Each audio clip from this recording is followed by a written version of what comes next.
You know, so many people think of Yogananda as a stern disciplinarian. He wasn't like that at all. So many people feel that they should not laugh when they're representing him. He was full of laughter. I don't know what they're talking about.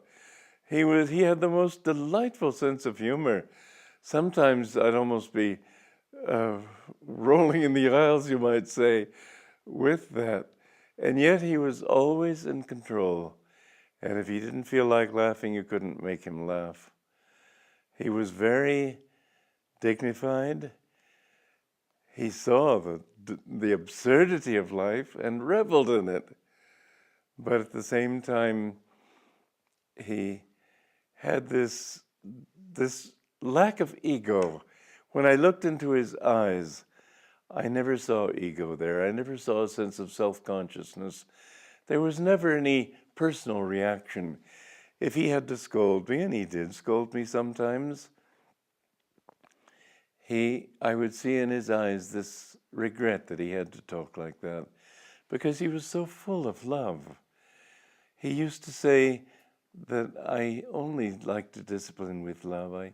My heart just wilts when I have to discipline in other ways. But he had a duty. He was the guru. It was his job to correct us. Nonetheless, he was so loving. I remember, it wasn't just an expression in his eyes.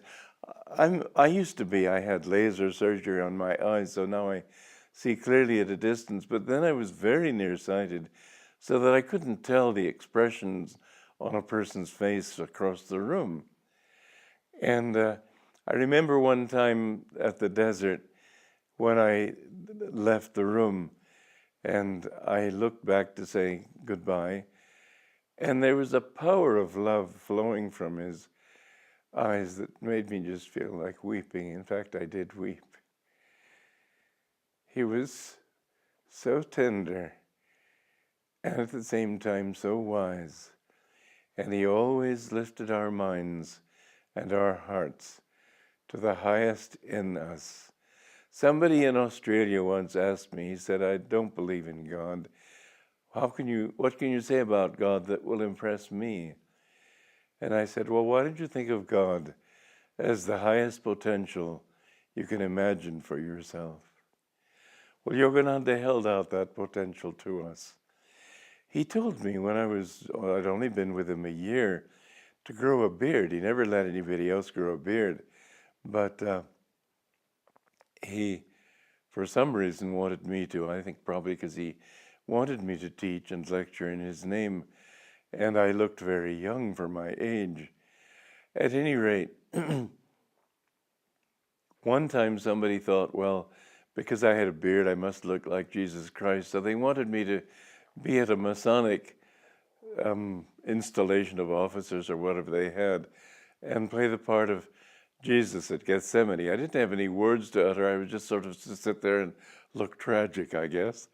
Anyway, afterwards, Yogananda said that people had said to him that I looked like Jesus. And I said, well, I'd much rather be like him. You know, he didn't smile. I thought he would laugh at that one.